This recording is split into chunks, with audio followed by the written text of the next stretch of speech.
to Felixstowe Matters, and I guess you guys are probably wondering what's going on in the studio because every single day's been different, and it's my turn to interview today, and it gives me great pleasure, even though we are a little bit dragged because we had to wait for our special guest this morning, and we have back here in the studio, we have the lovely John Beer. Good morning, John. Morning. And you're in a rush today, aren't you? Because lots of exciting things going on in Curtin, I believe. Yes, there are. There is new equipment going on, being put in the play area, but I'm not really needed for that. I've got another meeting to go to. You've got another meeting to go to. So we've only got you a little bit long, so you're going to run out of here. Yep. And obviously we've got you back in because you came in last week ahead of the Olympic torch relay through Felixstowe. Everybody's got their own little unique memories of the day, I think. There's a lot of people who've been talking about it. But for you, I mean, obviously you carried one of the torches, and we have it here in the studio. And we've got to hold that up to the camera. Everybody, this is the second one we've now got in here today. And then we can all have a good old picture of John with that. It's lovely, isn't it? Yes, I think it's a unique design. It is something special. There are critics, obviously, call it a cheese grater and things. Yes. Everyone's going to have their little moan, aren't they, about something. But I think it's brilliant. So what happened then on the actual day? I mean, what kind of emotions did you feel when you finally got to Christchurch Park and it went through your head, this is it? Well, how were you feeling? I was incredibly relaxed. I didn't feel overexcited or anything. It was exciting, but for some reason I just took it all in my stride. I don't know whether the adrenaline was building or what, but we got there about 2 o'clock and we met all the other torchbearers, which were 9 from Felixstowe and 6 from Ipswich. Oh, you met the Ipswich ones as well, right? Yeah, we were all together. I met the famous Adrian Morehouse, the swimmer. Yeah. He's a very nice guy. And I've got that wrong. I have to apologise to our viewers. I've got it the wrong way round in our video, but there was a toss-up between 2 bald men, so I'm going to have to switch that back the other way round, because John, you didn't hand the torch to Adrian, did you? No, I did mine to Sean Andrews. Sean Andrews. That's wrong there. So we went to the Reg Driver Centre in Christchurch Park. We did question why we all had to go to Ipswich and then come back to Felixstowe. But at the end of the day, you can see why they did it like that. Yeah. So we had a couple of torches which were passed around. We had to sign in and you had to take your passport, get all that checked. Yeah. Once you were confirmed, you got your number, which is a unique number you get for the day. They redo them every day. Because you're 105, right? I was 105, 105, yeah. See my memory? Yeah, that's really good. And then we had a couple of torches to practice with just to see how heavy they were. But I think one of the biggest things to come out of that session was that they told us that friends and family should be at your starting point and not your ending point. Because they were all planning to go to Arwheeler Road where I ended, so when I finished there we could have a good photo session. But little did we know that you were scuttled back onto the bus within 15 seconds. So I managed to get a phone call in to my wife, and she told various other people.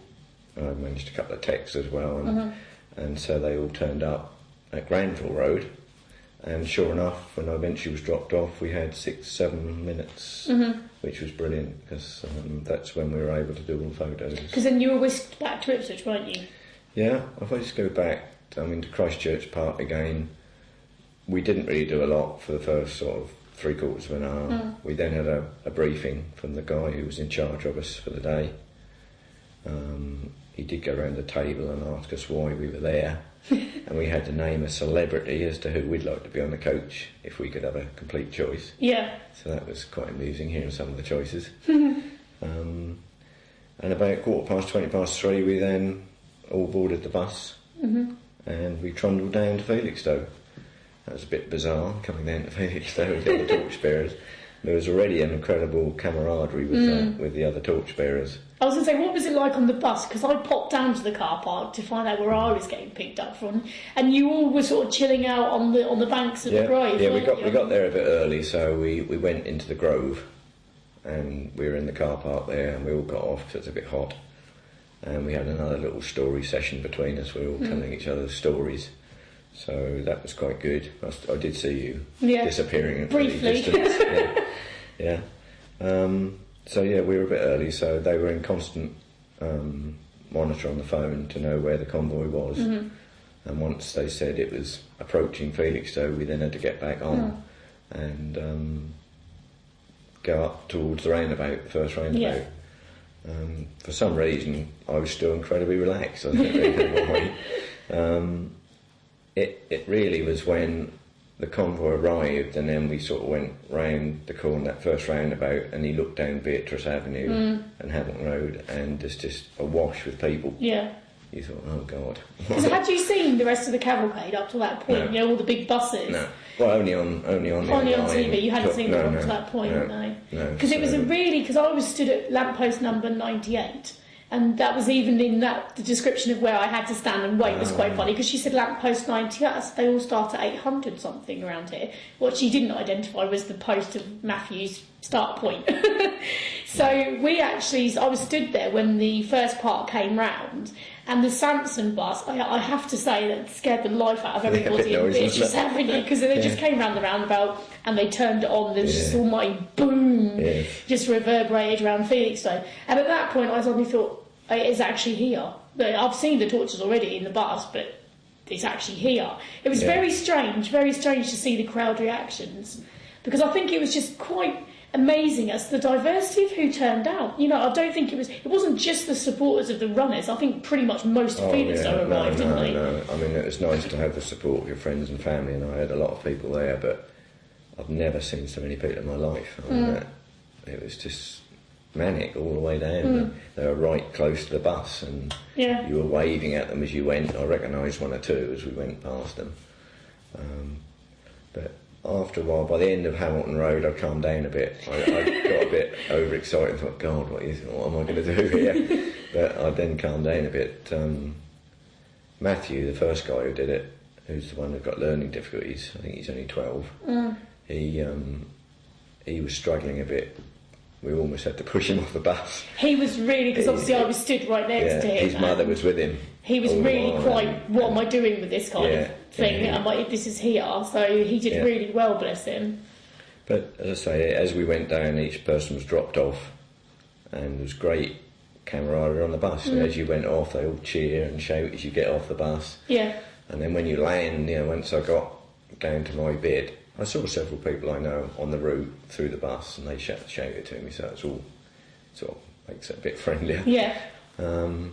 But when you actually get down and you step off the bus, you look around and think, what's going on? I think I was a bit startled at first. Yeah. The family said I looked a bit startled at first, but then I seemed to settle into it.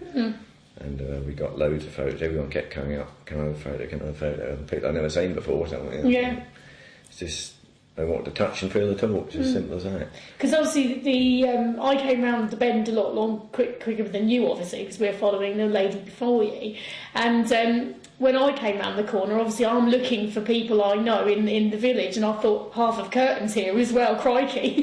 Because obviously they weren't all at the start point. No, they were sort of spread out. Yeah. Did that make you feel a bit nicer to see them all the way along your bit where you were running, not just bunched up in one bit? Yeah, I mean, the whole of the sea road I did was pretty chaos. There was just a few bits where there weren't many people, but generally speaking, it was brilliant all the way along. But you just get wrapped up in the atmosphere, and you're sort of determined not to drop your torch, and you don't want to run too fast, and so you just sort of try to jog along, waving, and only really if people really shouted John, I was able to look round and see who it was, give them a sort of special wave. But there's loads of people there's a noise, there. Isn't there? It's an unusual noise, because when I did the carnival, because I've been on a carnival float, as the Trimley Queen, obviously everyone's looking at the queens and they're looking at the floats and stuff, and they're screaming at you. But you don't see people. It sounds daft. Unless you've actually been paraded, you can't explain to somebody that you don't see faces. They say, well, how you didn't see me? I was waving furiously at you. It's the first time you don't get it. I've been involved in anything like that, really. And you're right, And there's Karen from the village. She spoke to me on Saturday and said, you didn't wave to me. And I said, well, I'm sorry. She said, I was shaping the light. I said, I just didn't see you. And there's loads of people who are there I just didn't see, and I apologise for not waving, especially to them, but I'm sure they understand. Someone described it recently in the paper as like getting married. When you go down, you do all your wedding vows, you say I do, you have all the big party afterwards, and it's not till a couple of days later that it actually hits you. I mean, have you actually had that now? Have you sort of thought, I've actually carried the Olympic torch. Yes, I have. I mean, we think the whole thing is surreal. Lorraine, my wife, and myself, we just sort of think, was that really me? Was I really doing it? Yeah. Did I really do that? And hadn't seen it all on the television, the build up to it, and then actually doing it on the day. Just a magical experience, unforgettable, really. So where have you been since the thing? Because I know you've obviously been required to put your uniform on and bring the torch out. Where else have you been so far? And what are your aims to do now you've got this? I mean, what's your plan?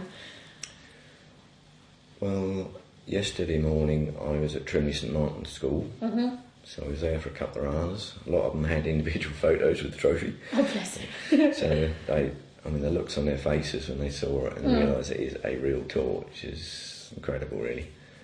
Then in the afternoon I went to Brantford School where my grandchildren go. So I was there for another 2 hours. Yeah. So I was totally knackered when I got home. all that time. I'm here today. Tomorrow I'm at Trimley St Mary. I think I'm going into the preschool. I'm not sure if I'm doing the whole school, just the preschool at the moment. And I will go into other places. I don't really intend to ring round everyone and say, do you want me to come? You've been to the gardening club, haven't you, I think? Saturday afternoon there was a gardening club event opposite Meadowlands at Karen's and Heather's, and I made an appearance there in full regalia. And, there was a lot of people showing pictures on their phones and cameras last night in the pub. I've held the torch. I've never been photographed so much in my life over the last, since Thursday. It's an incredible experience, and you realise really what celebrities are like, because I mean they get it all the while. If you're a well-known celebrity and you walk past somebody, oh, can I have my picture taken with you?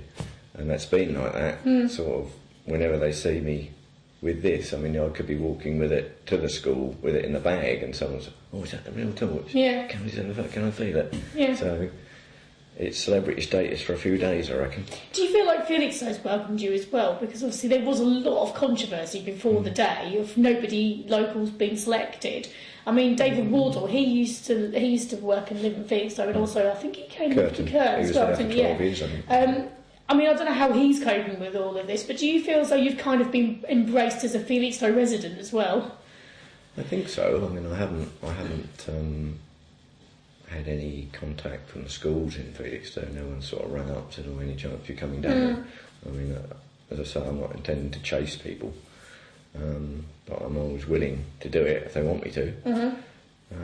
So yes, I'm sure, because I am the closest one to Felixstowe.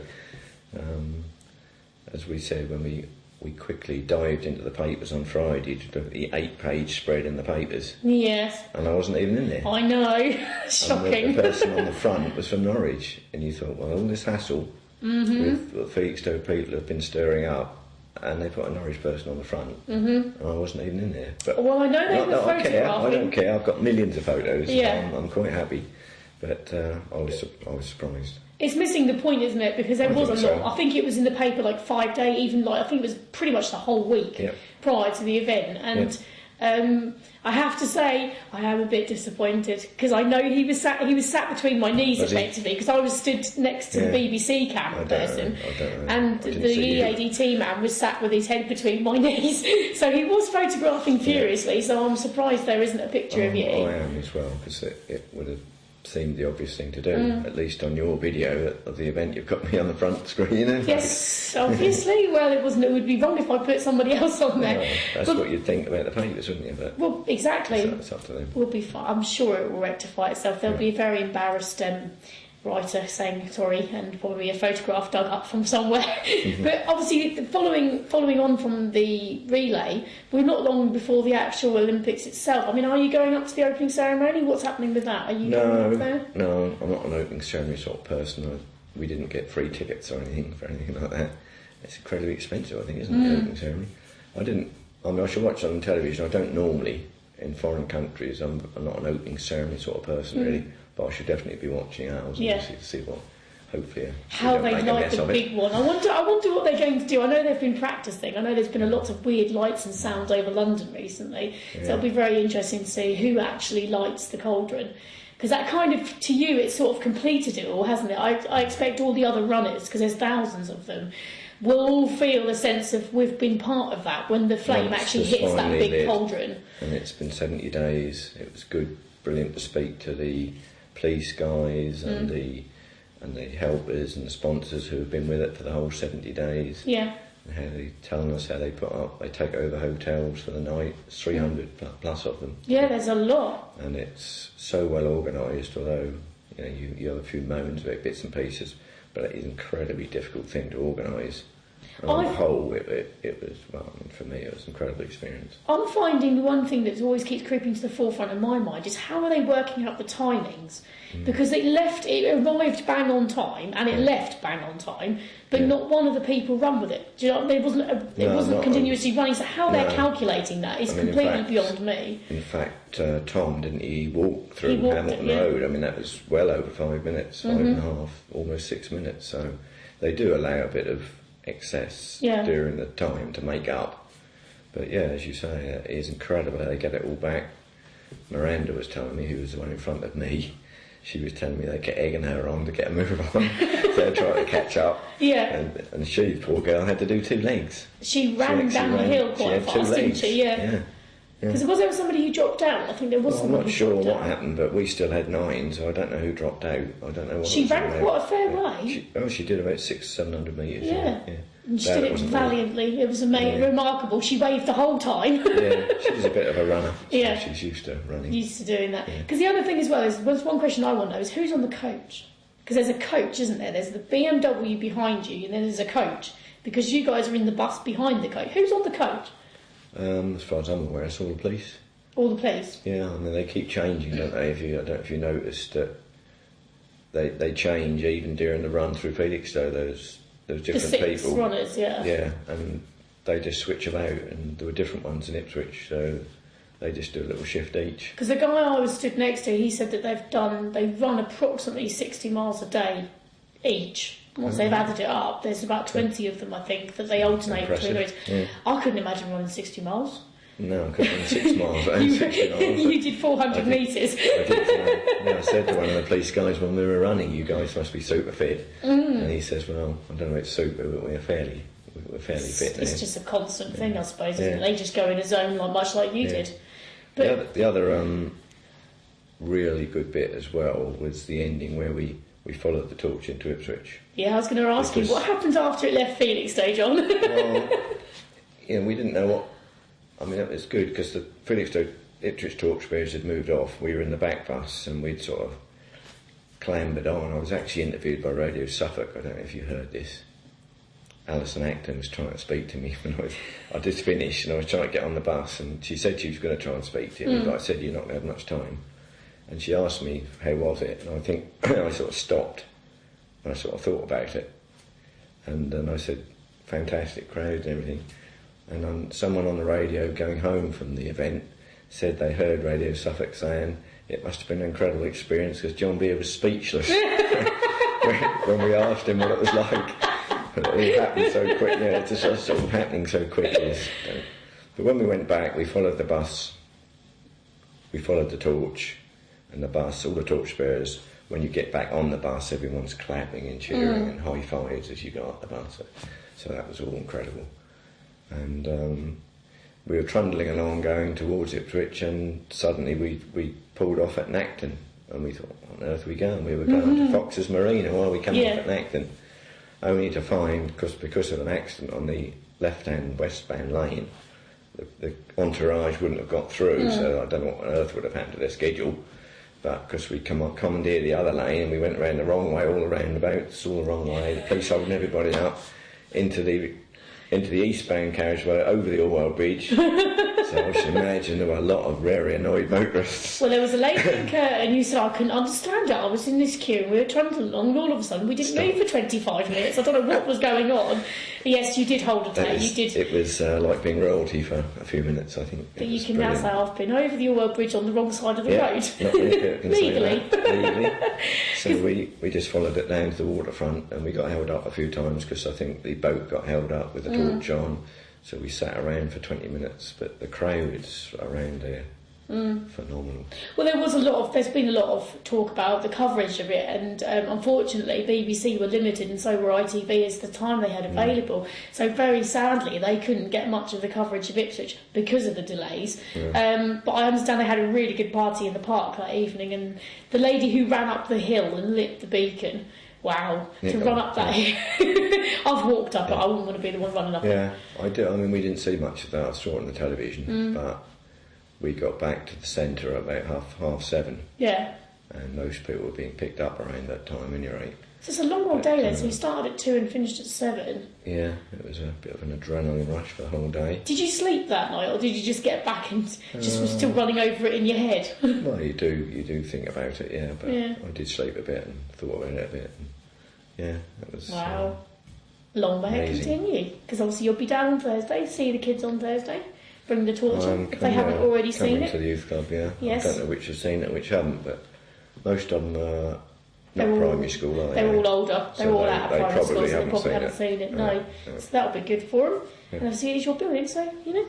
Well, it's been a pleasure again, John. Thank you very much. I've Okay. already held it, so I don't need to. Friday Okay. morning, I was down around yours, weren't I? You were, yeah.